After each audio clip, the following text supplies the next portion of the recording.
Bismillahirrahmanirrahim. Assalamu alaikum students. How are you? I hope so you all are fine. And my name is Anam Fida. Today our subject that we are going to describe is economy of Pakistan. And in first lecture also we have discussed the agriculture. Now today we are also discussing about agriculture. Okay, what is agriculture? You know, all of you are knowing about the agriculture. आज हम इस topic पर बात करते हैं कि agriculture में कितना एरिया हमारा कल्टीवेटेड है, कितना क्रॉप्ड है, कौन सी क्रॉप्स और क्या, ये सारा कुछ उसमें डिस्कस करते हुए सबसे पहले हम देखते हैं कि हमारे पास टोटल एरिया कितना है for cultivation. The total area for cultivation is 79.6 million hectares, यानी कि 79.6 मिलियन एकड़ एरिया जो है पाकिस्तान का वो है हमारे पास कल्टीवेशन के लिए मौजूद है. लेकिन उसमें से कल्टीवेटेड कितना किया जाता है वो है जी 22.1 मिलियन हेक्टर्स.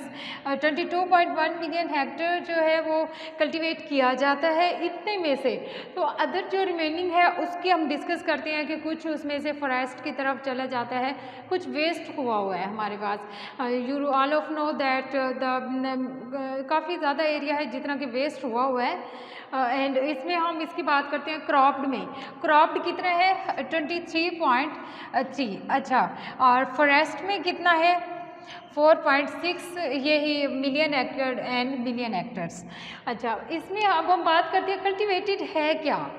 कल्टीवेटेड एरिया वो होता है जिसको कल्टीवेट किया जाता है, काश्त करते हैं. और काश्तकारी के हमारे लिए क्या इम्पोर्टेंस रखती है. You all of know that हम गंदम जो है वो हमारे लिए क्या अहमियत रखती है, राइस हमारे लिए क्या अहमियत रखते हैं, और जो भी हैं सब्जियां वगैरह, वेजिटेबल्स एंड फ्रूट्स, बाग वगैरह की बात कर लें, orchards, all things are necessary for us. सारी चीज़ों में कहीं किसी में विटामिन्स हैं तो कहीं किसी में एंजाइम्स हैं और किसी में कोई चीज़ कम्प्लेक्स है वगैरह वगैरह. ये तमाम तर चीज़ें इंसानी बॉडी के लिए कितना ज़्यादा इम्पोर्टेंस रखती हैं. तो ये हमारे लिए फ़ख्र की बात है, खुशी की बात है कि हमारा कंट्री जो है वो एग्रीकल्चरल है और एग्रीकल्चर प्रोड्यूस हो रही हैं, हमें बिल्कुल खालिस किस्म की एग्रीकल्चर प्रोवाइड कर रहा है. लेकिन एक ये अफसोस की बात है कि इंडस्ट्रियल उस लेवल पर नहीं है. इंडस्ट्रियल भी होना चाहिए था. Technology also have their on place. Technology की अपनी अहमियत है, उसकी अपनी जगह है. खैर, यहाँ पर अभी हम डिस्कस कर रहे हैं एग्रीकल्चर के बारे में. तो agriculture has very importance for all of us. And इसमें बात करी हमने कल्टीवेशन की, तो कल्टीवेटेड एरिया जितना भी काश्त किया जाता है एरिया, उसमें इसके बात करते हैं कि वो हमारे पास 79.6 मिलियन हेक्टर्स है. लेकिन उसमें से 22.1 को कल्टीवेट किया जाता है, जबकि बाकी जितना होता है वो वेस्ट हो जाता है. तो इसी तरह से जब हम इसकी कल्टीवेशन की बात करें या फिर क्रॉप्ड की बात करें, कल्टीवेट इतना किया जा रहा है तो क्रॉप्ड जो है वो भी उसके साथ ही आ रहा है लमसम, यानी कि इतना एक जो है वो क्रॉप किया जाता है. और अदर इज़ फॉरेस्ट. जब हम इनको कैलकुलेट करते हैं तो 79 नहीं बनता, बाकी जो होता है वो वेस्ट हो जाता है. काफ़ी ज़्यादा एरिया पाकिस्तान में है. ऐसी जगहों पर आप लोग जब देखते हैं फोर्ट मनरू या इधर इस्लामाबाद वाली साइड पर या इस तरह से, वहाँ पे बहुत ज़्यादा एरिया वेस्ट हो रहा है. लेकिन जब हम देखते हैं छोटे छोटे विलेजेस में, तो वहाँ पर छोटा सा भी कोई ज़मीन का टुकड़ा है या कुछ भी है तो लोग उस पर काश्त कर रहे हैं और ख़ुद भी फ़ायदा ले रहे हैं, हम सबको भी फ़ायदा पहुँचा रहे हैं. और इसमें अब हम बात करते हैं कल्टीवेशन के बाद कि हमारे पास इरिगेटेड क्या है. चले, कल्टीवेशन तो हो गया कि ये हमारी इकोनॉमी की जो एग्रीकल्चर है, इतना एरिया कल्टीवेटेड है, इतना ये, तो क्या ये ऐसे ही प्रोड्यूस हो जाता है? नो. उसके लिए हमें दो चीज़ों की ज़रूरत है. एक तो इनपुट्स देना होता है. एक चीज़ जो इनपुट में हम अलहदा से इस्तेमाल करें वो है पानी, water. That has very importance. उसमें हम बात करते हैं कि हमारे पास इरिगेटेड एरिया कितना आता है. पाकिस्तान का ऑलमोस्ट जो एरिया है इरिगेटेड है वो है 50.2 1%।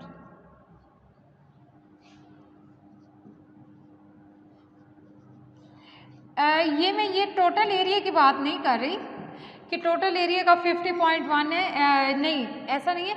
मैं ये बात कर रही हूँ कि जितना एक उसका कल्टीवेट होना चाहिए, जितना क्रॉप के लायक है एरिया, उस एरिया में से कितने को पानी पहुँच रहा है, कितना वेस्ट हो रहा है, कितने में सीमोथूर का इशू है, या फिर इस तरह बात करें तो उसमें से ऑलमोस्ट जो हाफ है, मोर देन हाफ लगा लें, 50.1% एरिया जो है वो हमारे पास इरीगेटेड है, while the other area remaining is irrigated. यानी कि यहाँ पर हमारे पास 59.9 की बात कर लें, 59.9% इरीगेटेड एरिया आ जाता है। अनइरीगेटेड, सॉरी, अनइरीगेटेड एरिया में 59.9%। अच्छा, ये एरिया आ जाता है। अब इसमें हम नेक्स्ट टॉपिक पर ये बात करते हैं कि इनपुट्स क्या हैं और इनपुट्स की क्या अहमियत है एग्रीकल्चर में। एग्रीकल्चरल इनपुट्स किस किस टाइप की होती हैं उसमें हम बात करते हैं। द नेक्स्ट इज इनपुट्स की अगर हम बात करते हैं तो you all of know that कि इनपुट का क्या मतलब है और आउटपुट का क्या मतलब है। अगर हम इनपुट की बात करें तो इसमें हमारे पास एग्जांपल ये आ जाएगी कि फर्टिलाइजर्स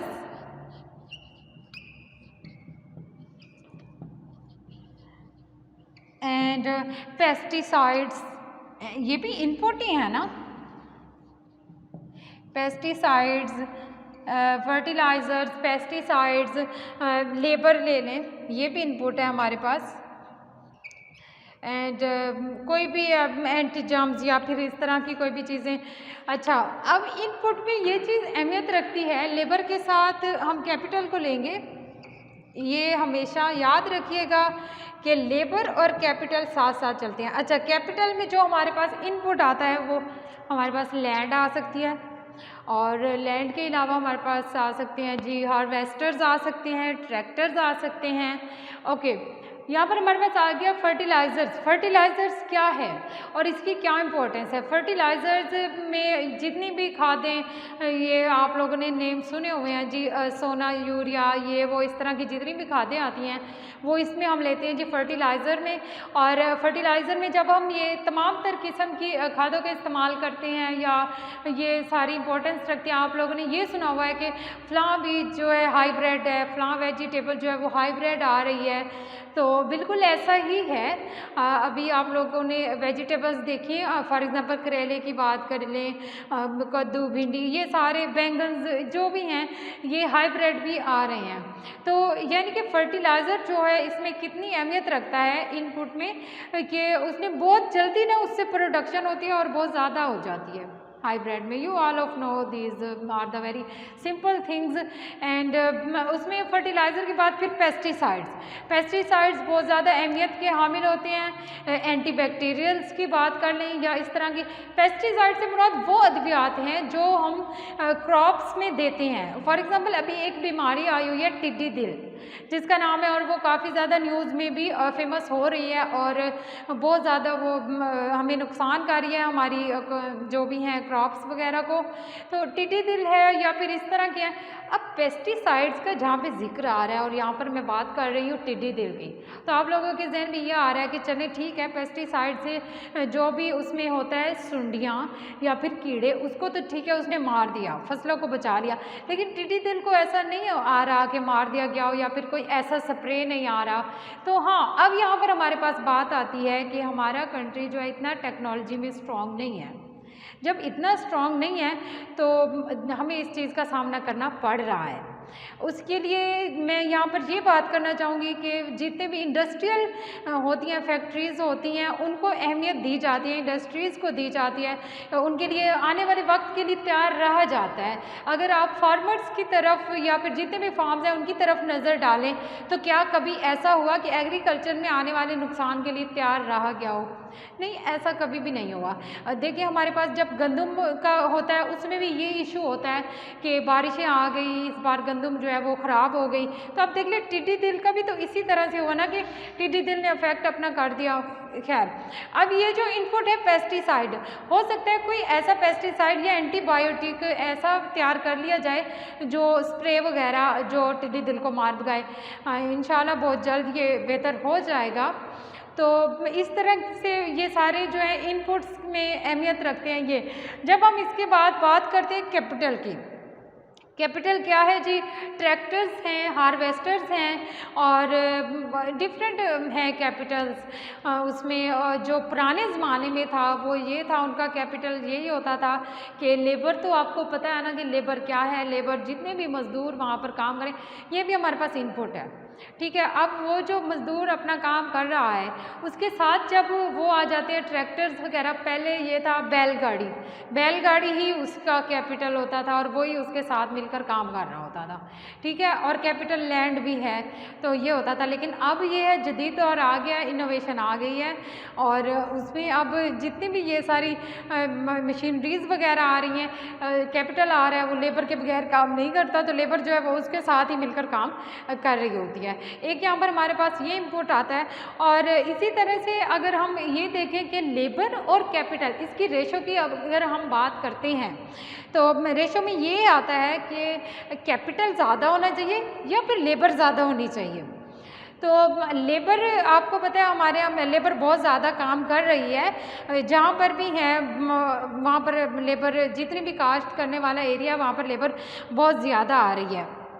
और उसमें हम बात कर लें फॉर एग्ज़ाम्पल, इसमें कि ज़राअत में जब गंदम वगैरह की कटाई हो रही है, जहाँ पर एक मशीन काम कर सकती है, एक मशीन जहाँ पे काम कर सकती है वहाँ पर 3-4 लोग या फिर बल्कि मोर देन 3 और 4, काफ़ी ज़्यादा लोग घंटों में वही काम कर रहे होते हैं।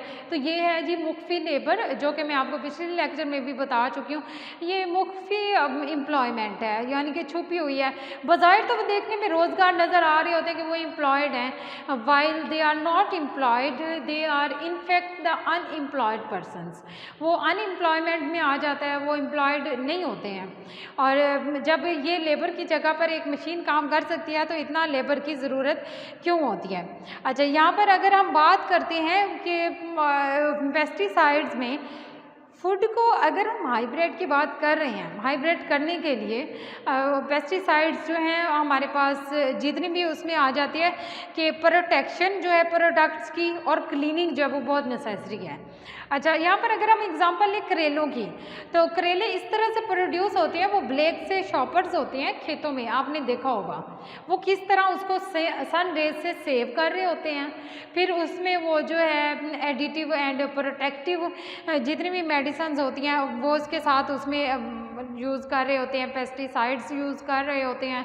तो इस तरह से इतने ज़्यादा प्रोसेस के बाद हमें ये चीज़ मिलती है कि प्रोडक्शन हो गई है, मतलब कोई भी वेजिटेबल की। या फिर हम बात कर ले कॉटन की, तो कॉटन में एक मतलब वो टाइप का होता है जी, कीड़ा खा गया कॉटन को, सुंडी खा गई कॉटन को, तो उसके लिए पेस्टिसाइड्स जो होते हैं वो भी इनपुट लेबर और कैपिटल के साथ अहमियत रखते हैं, वो भी एट अ टाइम यूज़ हो रहे होते हैं।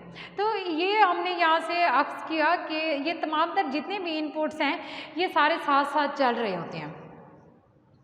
अच्छा, अब यहाँ पर अगर हम बात करते हैं कि लेबर आ गई, तो लेबर स्किल्ड होनी चाहिए।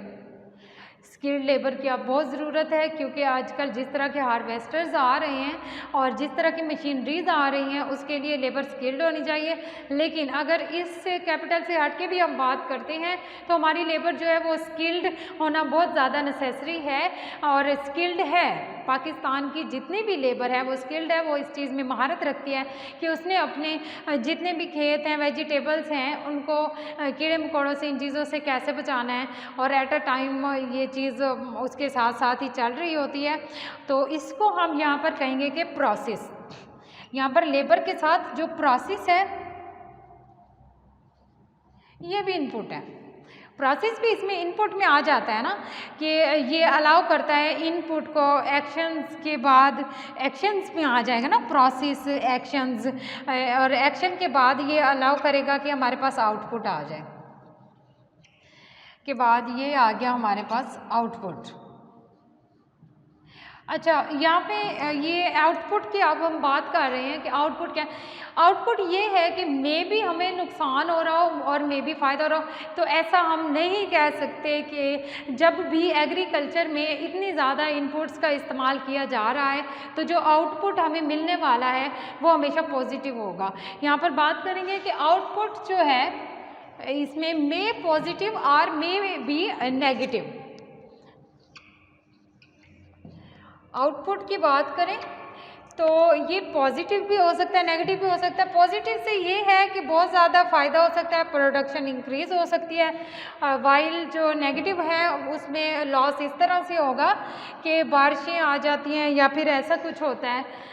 ये पॉजिटिव के लिए आप कर लें। एंड नेगेटिव भी हो सकता है, बारिशें आ जाती हैं तो नेगेटिव हो गया, यानी कि गंदम जैसे अभी फसलें तबाह हो जाती हैं या फिर ऐसा कुछ हो जाता है। तो इसमें जी हमारे पास पॉजिटिव इफ़ेक्ट्स की उम्मीद होती है और काफ़ी ज़्यादा पॉजिटिव इफ़ेक्ट दे जाता है। बाज़ औक़ात ऐसा होता है कि जो बारिशें आती हैं वो बारिशें फसलों को फ़ायदा दे जाती हैं। उस टाइम में बारिशों की ज़रूरत होती है। फॉर एग्ज़ाम्पल जब स्टार्ट में गंदम उगने लगती है, थोड़ा मिडल तक पहुंचती है तो बारिशें उसको फ़ायदा दे रही होती हैं। और चाहे हम कॉटन की बात कर लें, वीट की, या फिर any other thing else that जो ज्वार गन्ना वगैरह की, तो यहाँ पर हमारे पास ये होता है कि वो अहमियत रखते हैं इसमें कि वो बारिशें आ गई हैं तो वो प्रोडक्शन बहुत ज़्यादा सही से हो रही हो, ये चीज़ भी ज़रूरी होती है। वो हमारे कल्टिवेटेड एरिया को जितनी भी क्रॉप्स होती हैं उनको इरिगेट कर सकता है क्योंकि वो एक सोर्स है। अब ये भी हमारे पास इनपुट आ गया है, रेन भी, ठीक है। अब यहाँ पर अगर हम बात करते हैं कि बारिशें नुकसान भी दे सकती हैं, then our output will be negative resulted. तो हमारे पास आउटपुट जो है वो नेगेटिव रिजल्ट में आ जाएगा।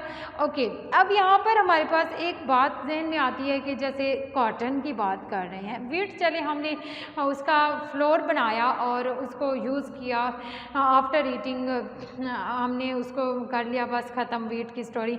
लेकिन अब यहाँ वीट के साथ जो उसकी तूड़ी अलहदा होती है वो जानवरों को फ़ायदा देती है। ये आउटपुट की तरफ जब हम बात करते हैं।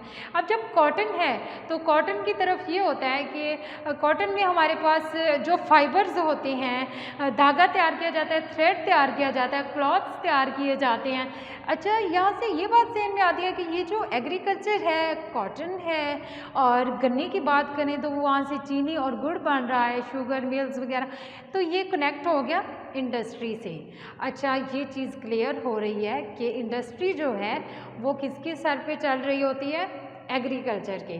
और इंडस्ट्री को कौन सपोर्ट कर रहा होता है, एग्रीकल्चर।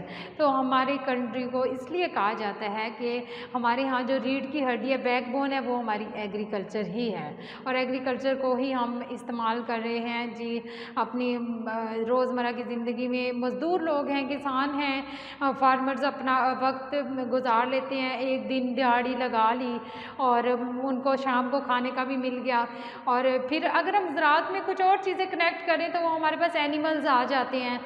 एनिमल्स भी हमारे पास यहाँ पर देख रहे हैं, मिलकर की बात कर लें तो इनपुट वहाँ पर उन्होंने घास वगैरह खाई, वहाँ भी आउटपुट हमें मिल रहा होता है एनिमल्स से भी। तो ये चीज़ भी हमारे पास अहमियत रखती है कि जानवर जितने भी एनिमल्स हैं वहाँ से हमारे पास मिल्क प्रोडक्शन, मीट की बात कर लें तो एग्रीकल्चर हमारे लिए कितना ज़्यादा इम्पोर्टेंट है, इस बात का अंदाज़ा आप लोग कर सकते हैं। And today it's enough, and inshallah we will meet in the next lecture.